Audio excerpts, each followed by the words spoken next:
Assalamualaikum warahmatullahi wabarakatuh. Perkenalkan, nama saya Zara Sabrina dengan NIM 211403060, Prodi Manajemen Pendidikan Islam B, Fakultas Tarbiyah dan Keguruan UIN Bonjol Padang. Sekarang kita akan membahas Pancasila pada masa setelah kemerdekaan dan pada masa Orde Lama. Yang pertama, Pancasila pada masa setelah kemerdekaan. Masa awal kemerdekaan dimulai tahun 1945 sampai dengan 1959. Sejak awal kemerdekaan, seluruh rakyat Indonesia bertekad untuk menentukan nasib bangsa sendiri yang baru saja lepas dari belenggu penjajahan dengan berupaya mempertahankan kemerdekaan dari berbagai ancaman, baik dari dalam negeri maupun dari luar negeri. Ada upaya-upaya untuk mengganti Pancasila sebagai dasar negara dan penyimpangan terhadap nilai-nilai Pancasila. Yang pertama, pemberontakan PKI atau Partai Komunis Indonesia. Pemberontakan oleh Partai PKI ini yang terjadi di tanggal 18 September 1948 yang dipimpin oleh Musso di Madiun. Tujuan dari pemberontakan PKI yang dilakukan adalah untuk mendirikan negara baru yang berideologi komunis. Pancasila dianggap tidak relevan sebagai dasar negara dan ingin menggantinya dengan penerapan pandangan hidup komunis. Akan tetapi, beruntungnya pemerintah Indonesia di bawah kepemimpinan Presiden Soekarno berhasil menumpas dan menggagalkan pemberontakan yang dilakukan oleh PKI. Musso sebagai pimpinan PKI bahkan tewas ditembak dan tokoh-tokoh lainnya ditangkap. Selanjutnya, pemberontakan Darul Islam atau Tentara Islam Indonesia dipimpin oleh Soekarnajib Marijan Kartosuwiryo. Pemberontakan ini ditandai dengan didirikannya Negara Islam Indonesia yang disingkat dengan NII oleh Kartosuwiryo pada tanggal 7 Agustus 1949. Tujuan utama didirikannya NII adalah untuk mengganti Pancasila sebagai dasar negara dengan syariat Islam. Tetapi, gerakannya bertentangan dengan ajaran Islam sebenarnya. Mereka melakukan perusakan dan pembakaran rumah-rumah penduduk, pembongkaran jalan-jalan kereta api, perampasan harta benda milik penduduk, serta melakukan penganiayaan terhadap penduduk.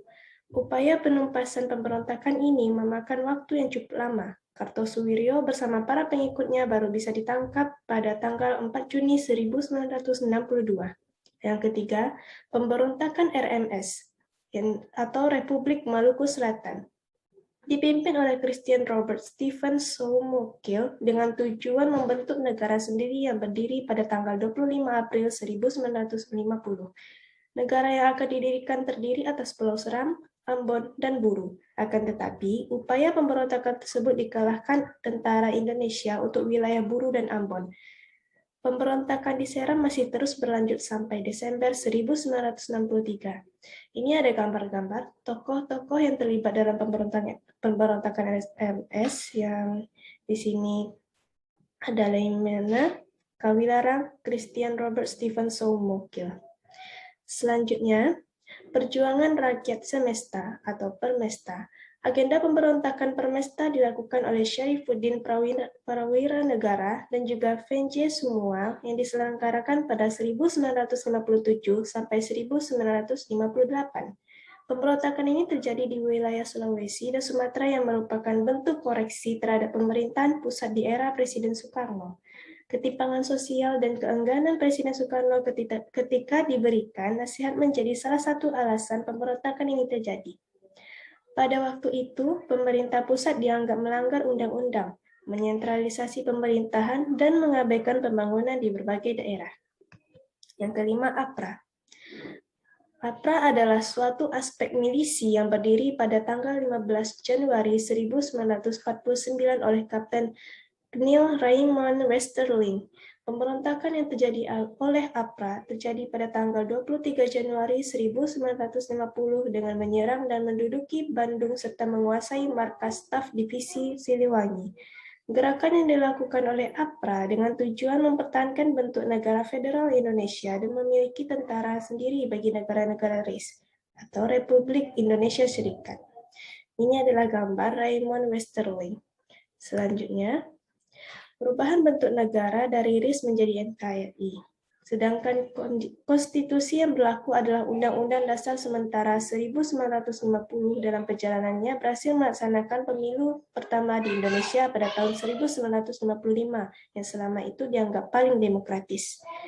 Tetapi anggota konstituante hasil pemilu tidak dapat menyusun undang-undang dasar seperti yang diharapkan. Hal ini menimbulkan krisis politik ekonomi dan keamanan yang menyebabkan pemerintah mengeluarkan Dekret Presiden 1959.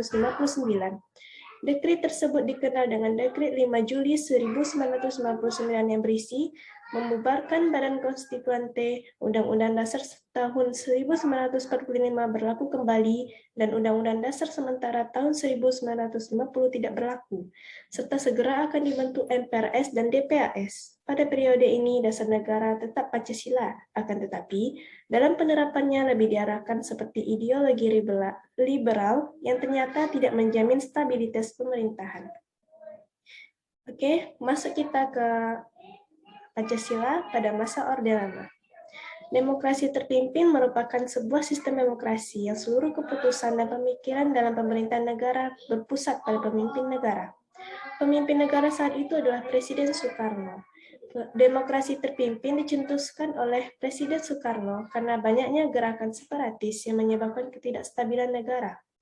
Tersendatnya pembangunan ekonomi karena sering terjadinya pergantian kabinet sehingga program pembangunan yang dirancang oleh kabinet tidak berjalan secara utuh, serta badan konstituante yang gagal menjalankan tugasnya untuk menyusun undang-undang dasar.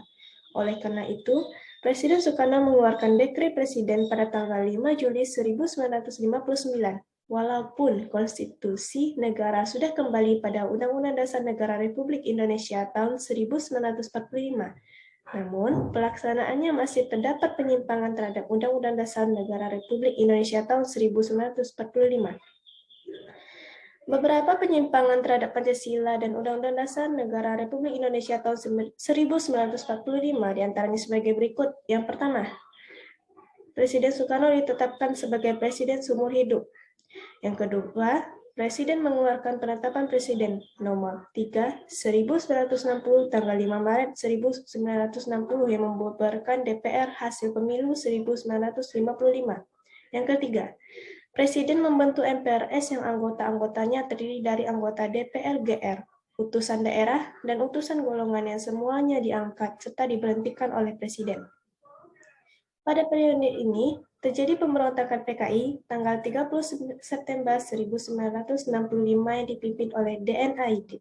Tujuan pemberontakan ini adalah menjadikan negara Indonesia sebagai negara komunis yang berkiblat ke negara Uni Soviet serta mengganti Pancasila dengan paham komunis. Pemberontakan ini dapat digagalkan. Semua pelakunya berhasil ditangkap dan dijatuhi hukuman sesuai dengan perbuatannya. Baiklah, sekian dari saya. Terima kasih.